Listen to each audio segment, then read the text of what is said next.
Остальные будут штативом видны. No. Hello, hello, Florian.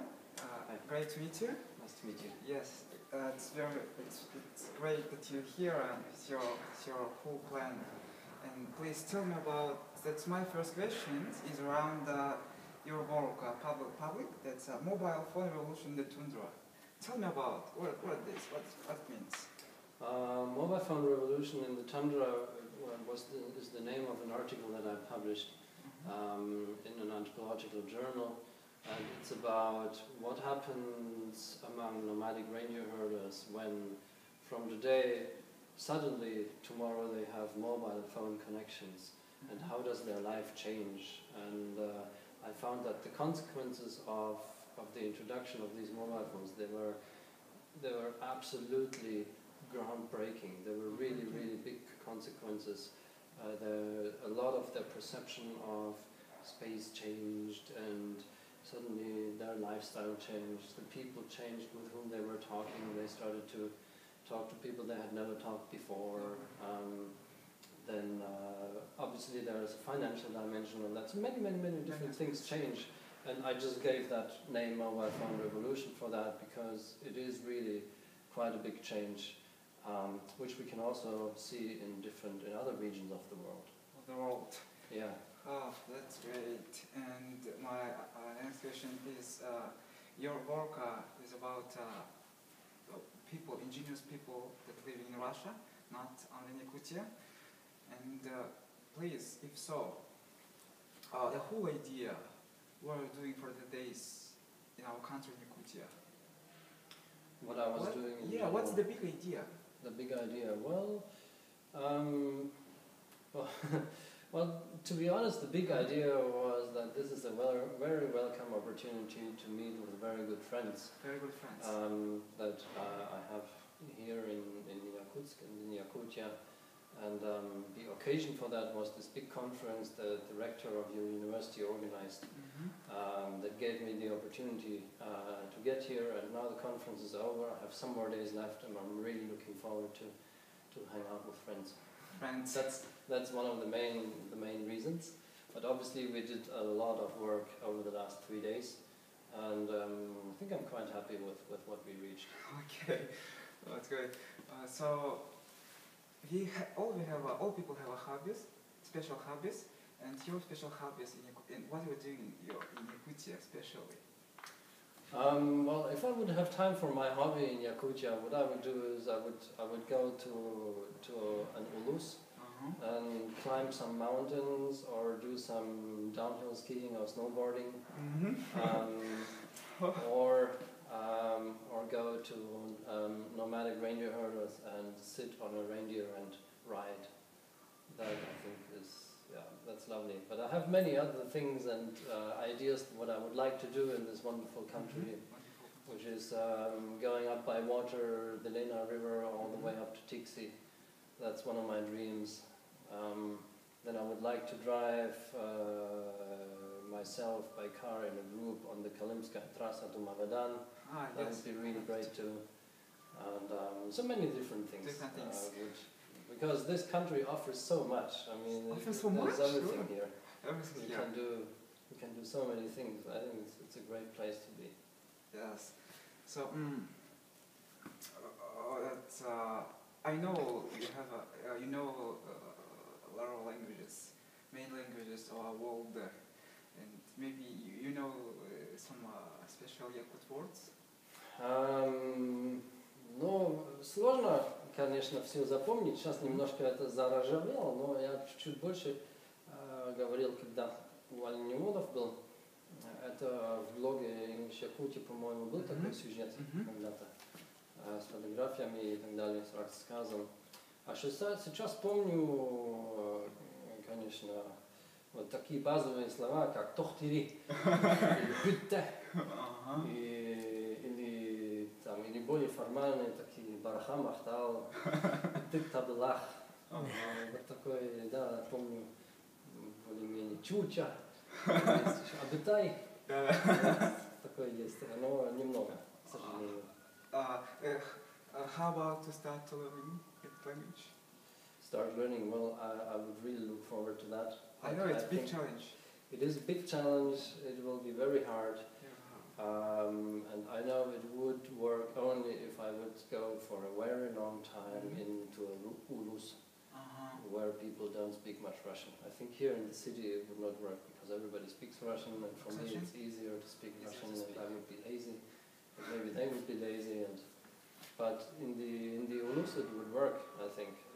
In a reindeer herder's camp, or in a small village, or on the Sayulik, or wherever, that sort of thing would be possible. But I think I would need to stay there for the whole summer, maybe for 3 months, or to go for a winter season or whatever. That would be. I don't think it's very probable. It's not very likely that it's going to happen because I have to work as well. Yes. And it would be more like a hobby. Hobby. That's great. You said that you are going to go to the Ulus in the next week? Where? Well, actually, I don't know. I'm going to find out wherever my friends take me, I will go. And it's not going to be for long, so it's not going to be a big trip. I did it last time when I was here last year. I went with friends to Ustnera. Ustnera. Yeah, we drove by car and we went to Chilis Aldan and Yakutia, and we went to Tamtor and to Poselok Uchige, and today there was a student from Uchige. I thought that was pretty cool. Yes. So that's a wonderful place, by the way, because there you have these absolutely beautiful mountains. And I would love to go back at some point and do some snowboarding there. I met a snowboarder who runs the local tourist club there in Ustnera, and he was pretty cool. Yes, I've noticed that you are very passionate to learn, to open new fields of our country. And what's the beautiful thing that you find out for yourself about Yakutia? One of the most beautiful things. Maybe it's cold. I think the most beautiful thing is that in this country the hearts are so warm. Теплая душа человека. Yeah. That's the main thing, I think. That's great.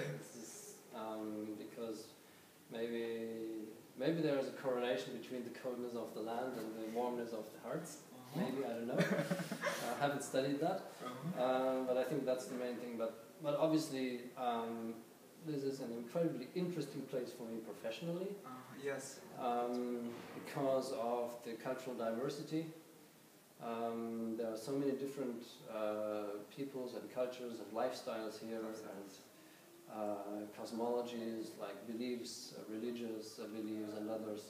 And that's really, really interesting. So professionally this is a great place to be.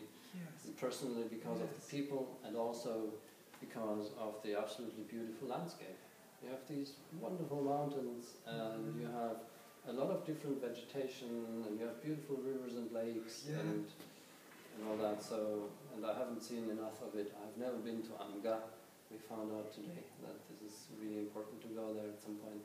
Yes. And so yes, there's a lot of things that I enjoy. Yeah, enjoy. Okay. Another question, but not about Yakutia, but I'd like to ask you about language and culture. How's your opinion? How can you connect language and culture in a place? That's a very philosophical question. Yes. It's hard, but I think yes, there is a connection between language and culture, because language is a very important cultural identity marker. Most people think that if you use your language, you lose your culture. I don't think it's that easy, because I have been with people who lost their language, and I don't think they lost their culture. They still have it. But it's definitely one important component of culture is language as well.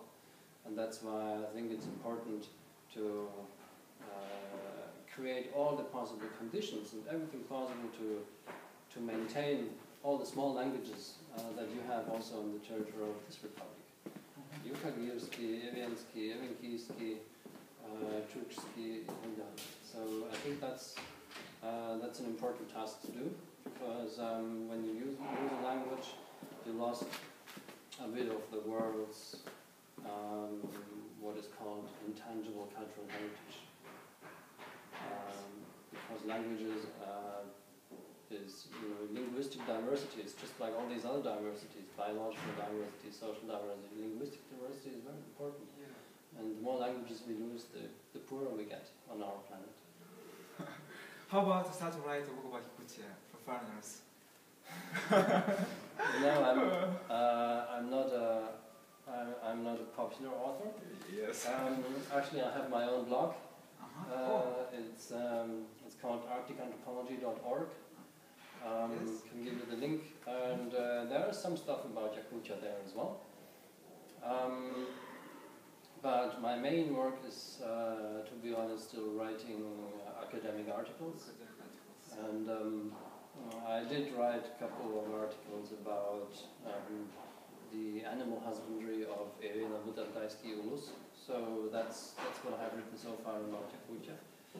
And I can give you the link to that. That's online. You can read it.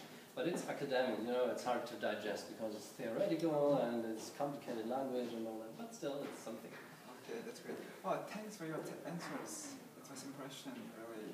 And I hope your work will have great results in the future.